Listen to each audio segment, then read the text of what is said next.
Welcome to enlightenment ideas. आज की हमारी वीडियो का टॉपिक है sampling and its types. Channel पे अगर आप न्यू हैं और चैनल को अभी तक सब्सक्राइब नहीं किया तो चैनल को सब्सक्राइब कर दें।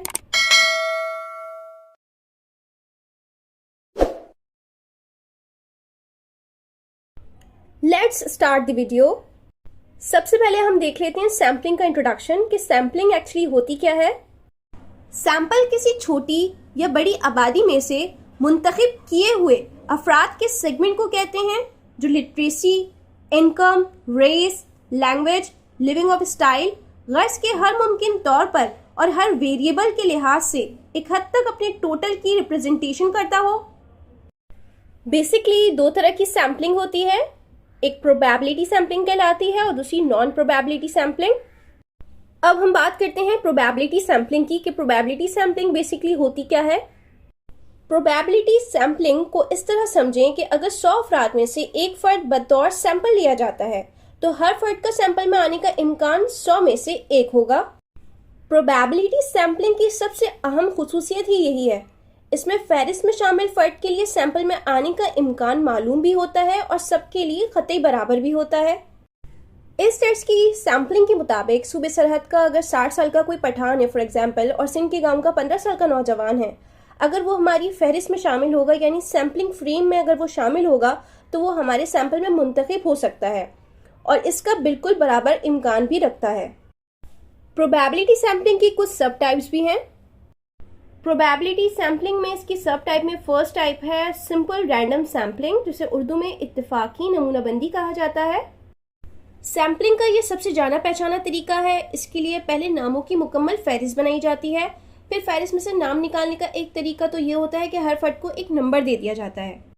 मिसाल के तौर पर जो लिस्ट यानी फहरिस्त बनाई जा रही है वो नंबर शुमार के साथ तैयार की जाए और फिर उन नंबर्स की चिट्स बनाई जाए और उन चिट्स को एक ड्रम में डाल दिया जाए और उस ड्रम में से उतनी चिट्स निकाली जाए जितने लोगों की आपको ज़रूरत है। तो इस तरह से ये एक लकी ड्रॉ की तरह चीज़ की जाती है। इसमें दूसरा तरीक़ेकार रैंडम डिजिट टेबल्स की मदद से इख्तियार किया जा सकता है। रिसर्चर जो है वो या तो खुद अपनी टेबल्स तैयार कर लेता है या तहकीक की किसी किताब के आखिर में दर्ज डिजिट से मदद लेता है। इन टेबल्स में डिजिट्स बगैर किसी तरतीब के दर्ज होते हैं। रिसर्चर ये तय करता है कि वो इन डिजिट्स को हॉरिजॉन्टली देखेगा या फिर वर्टिकली देखेगा। अब हम बात करते हैं प्रोबेबिलिटी सैम्पलिंग की सेकेंड सब टाइप की, जो कि है सिस्टमैटिक सैम्पलिंग, जिसे उर्दू में तरतीबी नमूनाबंदी कहा जाता है। अगर फहरिस्त तैयार करने के बाद इसमें से बगैर किसी तरतीब के नाम या नंबर मुंतखब करने के बजाय रिसर्चर पहले से ये तय कर दे और इसका इजहार कर दे कि वो फहरिस्त में से हर तीसरा, पांचवा या 17वां नाम सैंपल में मुंतखब करेगा, तो इस तरह की जो सैम्पलिंग है वो सिस्टमैटिक सैम्पलिंग कहलाती है। इस तरह की सैम्पलिंग के लिए एहतियात का तकाजा तो ये है कि बुनियादी तौर पर फहरिस्त हर तरह के तासुबात और जानिबदारी से पाक हो, और दूसरा ये कि नामों को मुंतखब करने का सिलसिला एक से शुरू ना किया जाए, क्योंकि इस तरह नंबर 1 पर दर्ज नाम सैंपल में ज़रूर शामिल होगा और ये एक तरह की गारंटी हो जाएगी।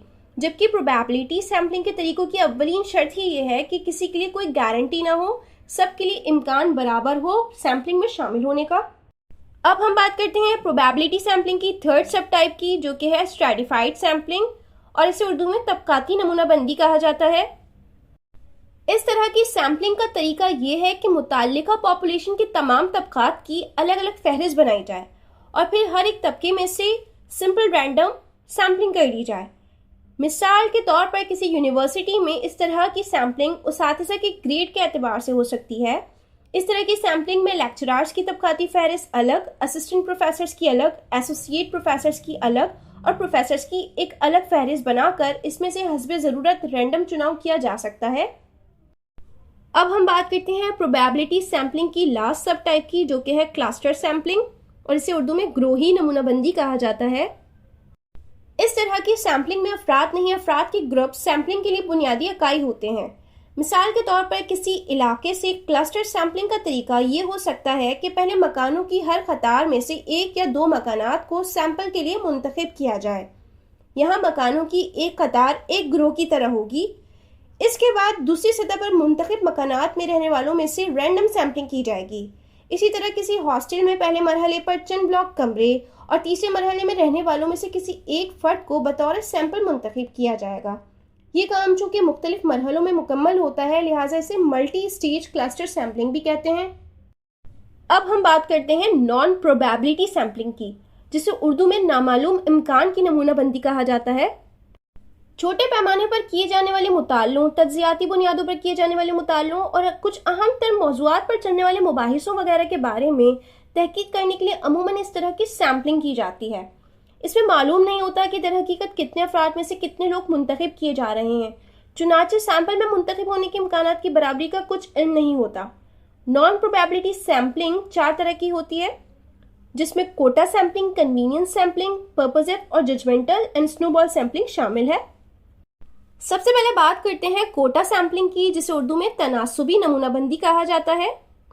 कोटा सैम्पलिंग में पहले ये तय किया जाता है कि कौन सा तबका मुताले के लिए मौजू रहेगा। फिर इस तबके में से तहकीक करने वाला यानी रिसर्चर अपनी मालूमात की बुनियाद पर कोटा मुकर्रर कर देता है। मिसाल के तौर पर किसी जामिया में 4 मुख्तलिफ ज़बानें बोलने वाले तलबा की सैम्पलिंग करनी हो तो रिसर्चर पहले ये मालूम करेगा कि उस जामिया में उनकी निस्बत 1, 3, 5, 2 है, तो उसी एतबार से कोटा भी 10, 30, 50, 20 अफराद का मुकर्रर कर सकता है।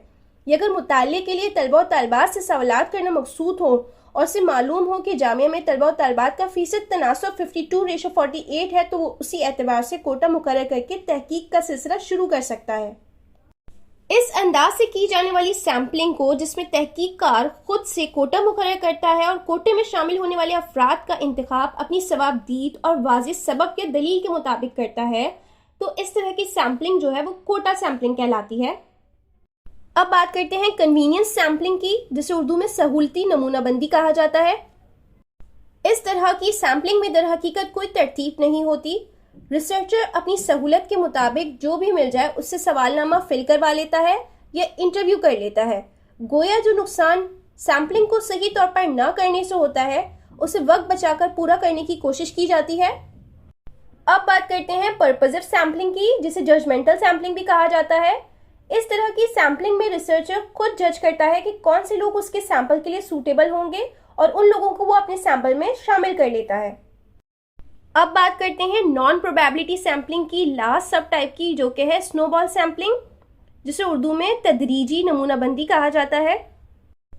इस तरह की सैम्पलिंग के लिए रिसर्चर मुताले के लिए मौजू चंद अफराद को तलाश करता है और फिर उनसे उन्हीं जैसे मजीद अफराद के नाम पते मालूम करके तहकीक को आगे बढ़ाता है, यहाँ तक कि सैम्पलिंग के लिए अफराद की मुकर्रर तादाद पूरी हो जाती है।